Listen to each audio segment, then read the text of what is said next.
오늘 우리에게 주시는 하나님의 말씀은 디모데후서 1장 15절에서 18절까지 말씀입니다. 그대도 알다시피 아시아에 있는 사람이 모두 나를 버렸습니다. 그들 가운데는 부겔로와 허모게네가 들어 있습니다. 주님께서 오네시보로의 집에 자비를 베풀어 주시기를 빕니다. 그는 여러 번 나에게 용기를 북돋아 주었고, 내가 쇠사슬에 매인 것을 부끄러워하지 않았고, 로마에 와서는 더욱 열심으로 나를 찾아 만나 주었습니다. 그날에 주님께서 그에게 자비를 내리시기를 바랍니다. 그대는 그가 에베소에서 얼마나 많이 봉사했는가를 잘 알고 있습니다. 아멘. 네, 지금 사도 바울은 현재 감옥에 있는 상황이죠. 그런데 이제 이 디모데후서 1장을 마무리하면서 그 감옥에 있는 사도 바울을 도와준 사람에 대한 이야기를 하고 있습니다. 그런데 이제 그 도와준 사람의 이야기를 하기 전에 아시아 지역, 지금 이제 지중해 이스라엘의 북동쪽으로 에베소가 있는데요. 그 에베소를 끼고 있는 그 바다가 지중해입니다. 이제 그 지중해 동쪽 연안을 이제 아시아라고 불렀습니다. 근데 그 아시아 지역에서 사역을 할 때, 그때 이제 바울이 잡혀 있는 그런 상황에서 아시아에 있는 사람이 모두 그 바울을 버렸대요. 떠난 정도가 아니라 아예 버렸대요. 손절했다는 거죠. 그들 가운데에는 부겔로와 허모게네가 들어 있다고 합니다. 여러분, 참 사도 바울이 복음을 증거하고 있는데 예수 그리스도를 증언하고 뭐 이렇게 열심히 예수님을 위하여 수고하고 애쓰고 있는데 현재 지금 감옥에 갇혔잖아요. 엄청난 능력을 행하던 사람이었어요. 그 얼마든지 감옥에서 나올 수 있지요. 그럼에도 불구하고 감옥에 있습니다. 그런데 어찌 보면 지금 아시아에서 함께 자기와 같이 신앙생활했고 자기와 함께 전도 여행을 다녔던 그런 사람들, 그런 사람들이 뭐 지금 주변에 없는 거예요. 어, 제가 알기로는 누가 복음을 기록한 그 누가만 지금 바울 곁에 있는 거고요. 그리고 참 어떻게 보면 이 바울을 보면 굉장히 고독한 그 사역의 모습을 볼 수가 있습니다. 그의 곁에 아무도 없다라는 거, 참 함께했던 그런 동역자들이 지금 현재 없다는 거, 너무 가슴 아픈 일이에요. 그런데 이제 바울이 체포되어 재판받았을 때, 함께 일했던 사람들은 하나둘 바울 곁을 떠났죠. 그게 이제 디모데 후서 4장 16절에 보면 그런 말이 나와요. 내가 처음 답변할 때 아무도 나와 함께 서지 아니하고 모든 사람이 나를 버렸다. 그게 무슨 말이에요? 감옥에서 사도 바울이 이제 죄인의 신분으로 서 있을 때 바울을 변호하거나 바울이 그렇지 않다라는 거를 이렇게 법정 증언을 거부했다는 거예요. 그 같이 동역했던 사람들이. 참, 뭐, 바울이 그러면서 그 사람들에 대해 굉장히 실망하고 아주 뭐, 못된 놈 막 이런 게 아니라 참 바울이 뭐라고 하냐면, 그것을 그들의 책임으로 돌리지 아니하시기를 내가 하나님께 기도합니다. 그래요. 끝까지 그들을 변호하고 참 감싸주고 그러고 있는 모습을 볼 수가 있어요. 이걸 가만히 보면 여러분 뭐가 생각납니까? 예수님. 우리 예수님께서 체포되어 재판을 받으실 때 제자들이 모두 그분을 버리고 떠났죠. 그 장면과 정확히 일치합니다. 그래서 바울은 우리 주님께서 체포돼서 받으신 그 버림받음, 그 버림받음을 직접적으로 또 체험을 하게 된 겁니다.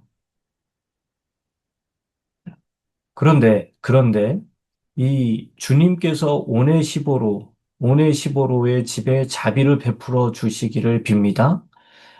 그는 여러 번 나에게 용기를 북돋아 주었고, 내가 쇠사슬에 매인 것을 부끄러워하지 않았고, 그래요. 로마에 와서는 더욱 열심으로 나를 찾아 만나 주었습니다.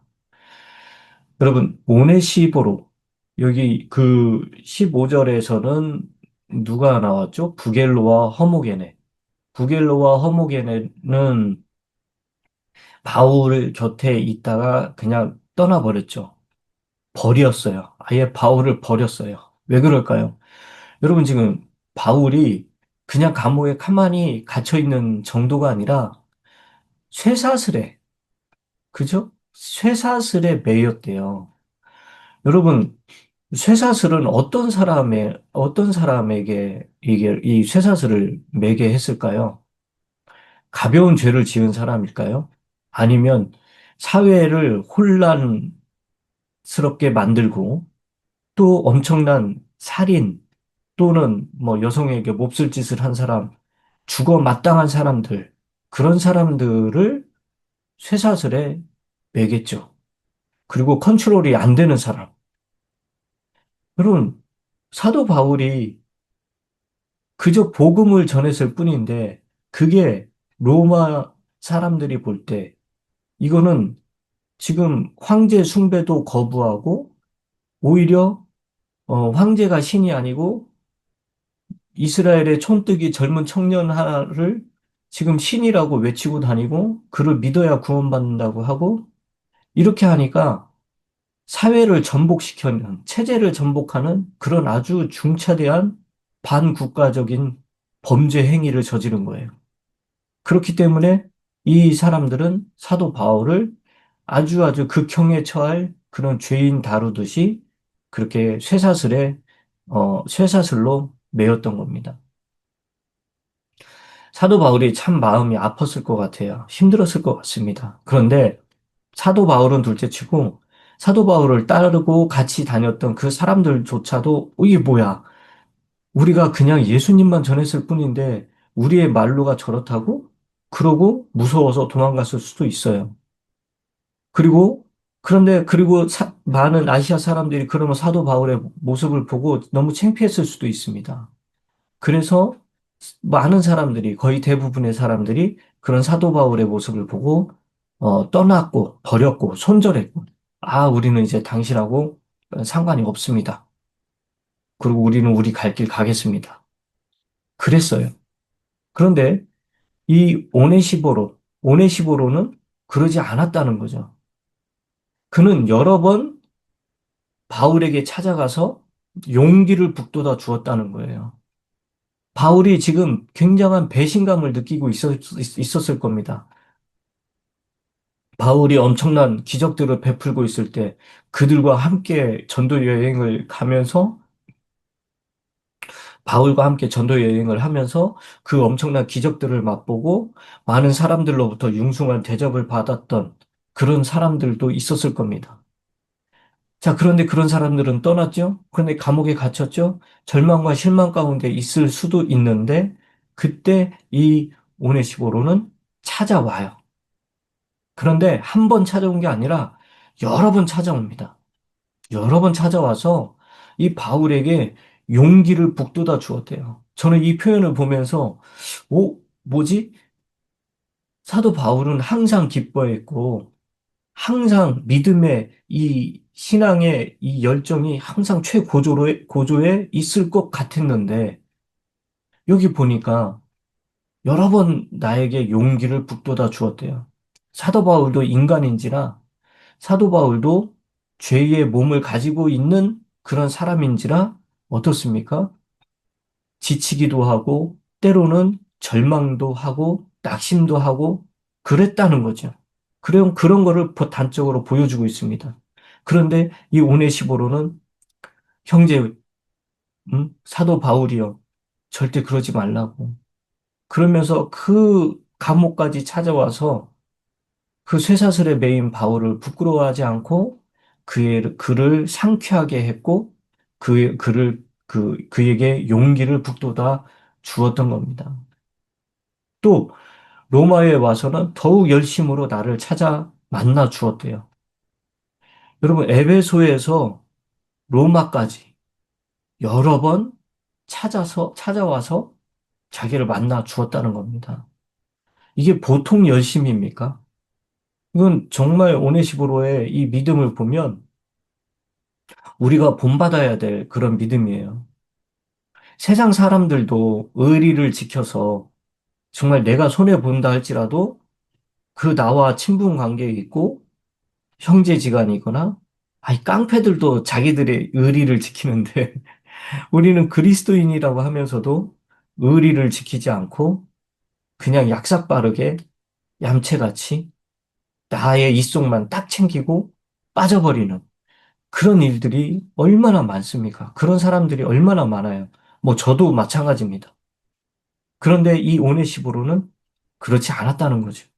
자기에게 설령 피해가 있다 할지라도 손해가 발생한다 할지라도 그러지 않은 거예요.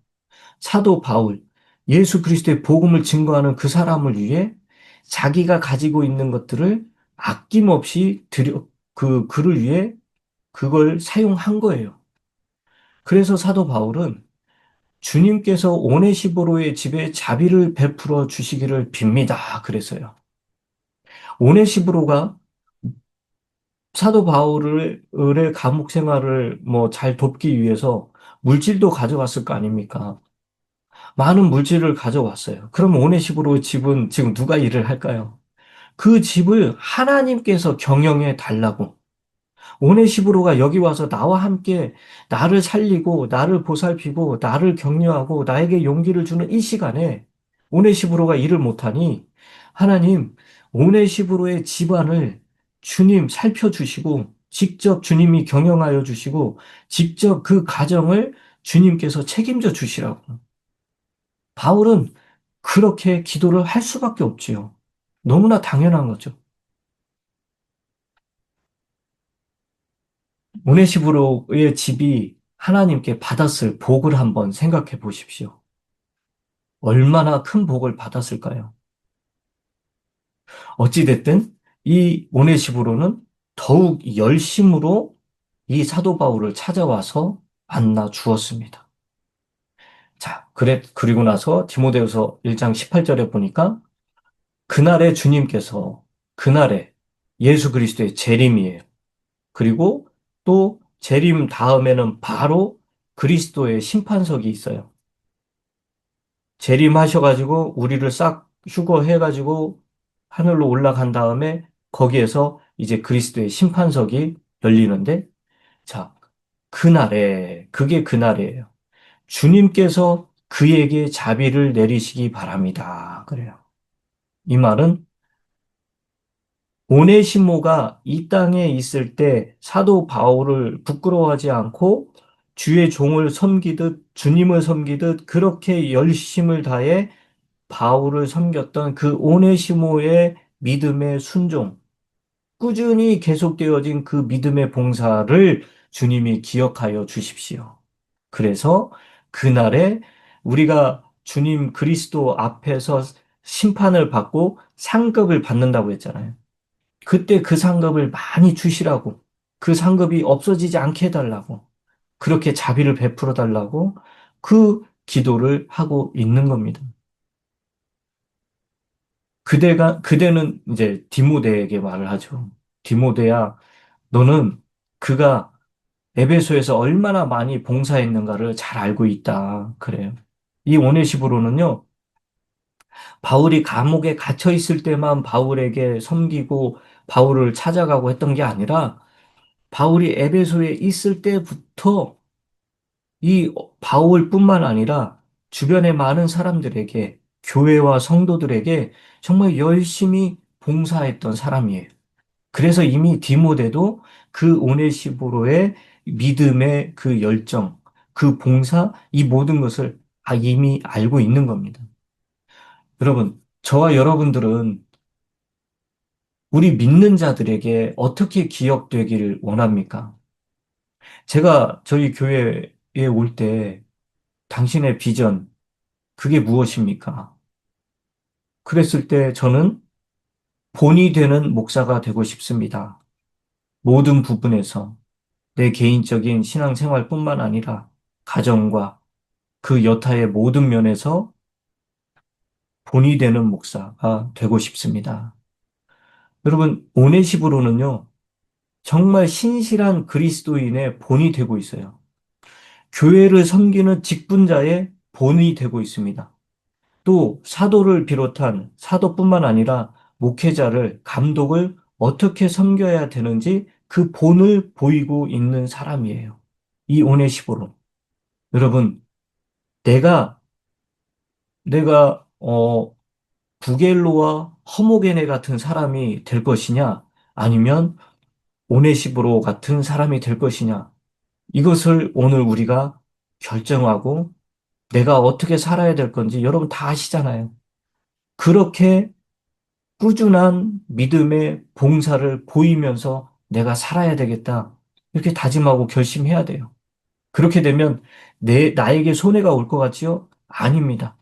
그렇게 되면 내가 손해보는다라고 생각하는 만큼을, 아니, 그 이상을 우리 주님이 책임져 주십니다.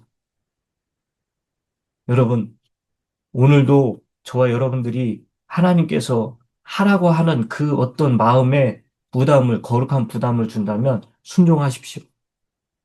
그 이후의 일은 주님께서 다 알아서 책임지십니다. 우리가 할 일은 겸손히 나에게 주어진 직분을, 또 나에게 맡긴 그런 일들을 잘 감당하면서 내 주변에 특히 우리 믿음의 형제 자매들에게 최선을 다해서 그들을 돕고 섬기고 그러면 되는 겁니다.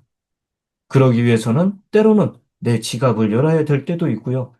내 시간을 할애해야 될 때도 있고요.